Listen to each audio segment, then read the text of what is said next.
أهلا وسهلا بكم في المحاضرة الأولى، واللي هنجاوب فيها عن سؤال مهم جدا، وهو ليه الناس بتشتري؟ في الحقيقة يا صديقي، السر مش في المنتج ولا في الإعلان، السر كله جوه دماغ العميل ومشاعره. النهاردة هنعرف إجابة السؤال ده، وهنعرف إزاي نستخدمها في كل عملية بيع. الكتاب بتاع العالم روبرت سيلياديني اللي هو اسمه انفلونس، الكتاب ده بيقول إيه؟ وده من أهم الكتب في مجال الماركتينج. روبرت سيلياديني بيقول إن الناس مش بتشتري المنتج، الناس بتشتري النتيجة أو الإحساس اللي هيجيلهم من ورا المنتج ده.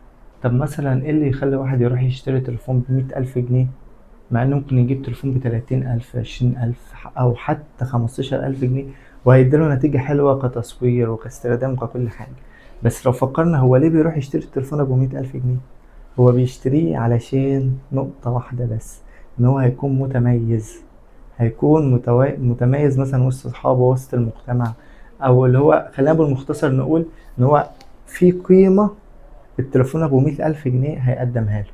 فانت قبل ما تبيع المنتج فكر في حاجة واحدة بس، ايه الاحساس اللي انت هتديه للعميل مع المنتج، او على الاقل ايه المشكلة اللي انت هتحلها له.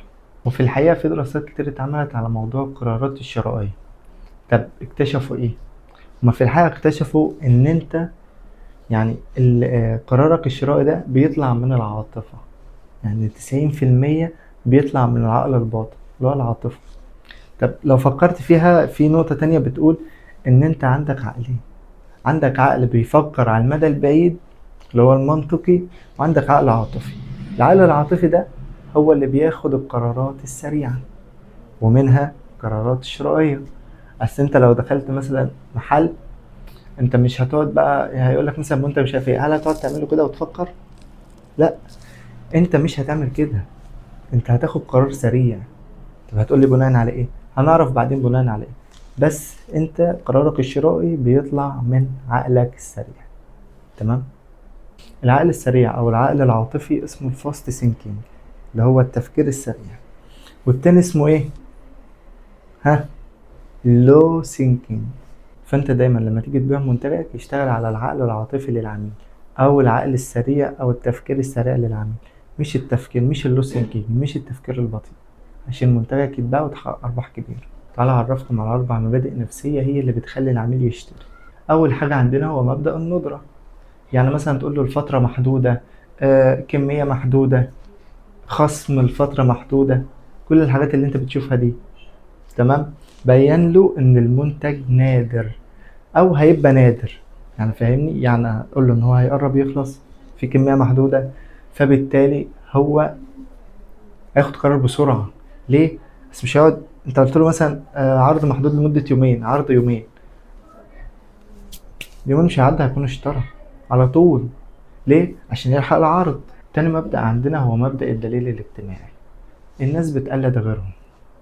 يعني مثلا لو انا واحد صاحبي جرب حاجة وجه قال لي عليها وقال لي دي حلوة ومش عارف ايه، انا هجربها وانا مغمض، مش كصاحب بس. لو اي حد او كومنت، حتى لو انت شفت كومنت رأي كويس على المنتج، انت هتثق وبالتالي هتشتري معايا. ليه؟ لان انت هتشوف ان غيرك جرب، يعني في ناس كتير جربت، ليه ما جربش؟ وطبيعة عقل الإنسان ما بيحبش يخرج بره القطيع. طب ازاي الشركات بتلعب في النقطة دي؟ أول حاجة بيروح حاطط لك تقييمات كتير جدا على المنتج حتى لو فيك، هو بيحط لك تقييمات عشان ايه؟ تثق.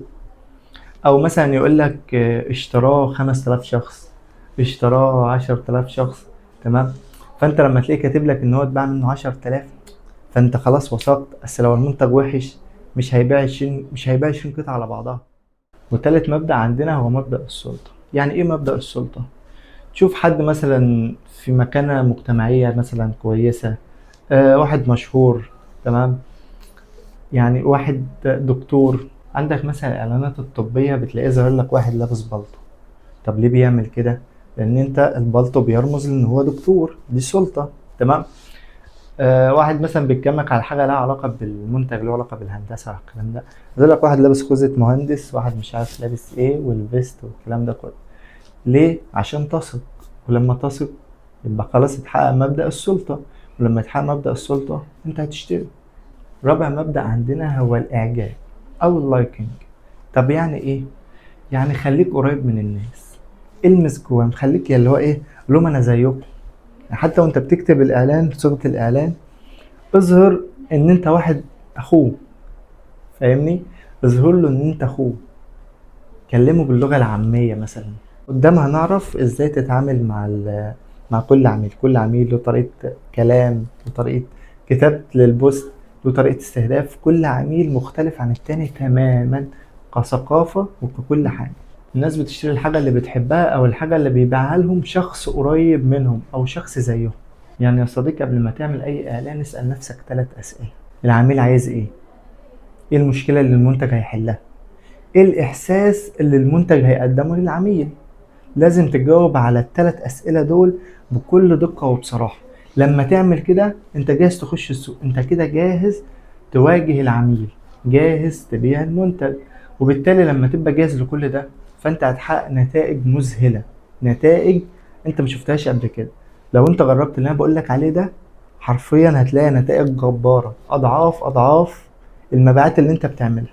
فانت اول حاجة ركز عليها هي العاطفة، تاني حاجة هي الميزة. يعني ما تجيبليش المنتج بقى وتقعد لي تشكر لي فيه ومش عارف ايه، لا ده خلاص ادم الموضوع ده ما بقاش شغال. ما تجيبوش ليا وتقول لي مميزات، ما تقولش المميزات دي الا في الاخر خالص. يعني ايه اللي بيخلي مثلا، ايه اللي يخليني مثلا اروح اقعد في كافيه مثلا نضيف وادفع في كوبايه القهوه 150 جنيه و200 جنيه؟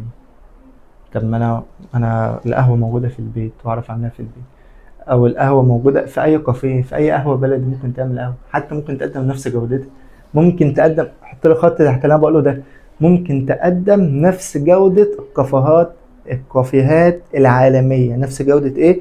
الكافيهات العالميه. الفكره كلها في الاحساس. لما انا اقعد مثلا في مكان نظيف هعرف هاخد صوره كويسه، مش عارف ايه، هحس براحه في المكان، او هيديني قيمه، ما يعني قيمه اجتماعيه، فبالتالي انا هدفع، هاجي تاني، فاهمني؟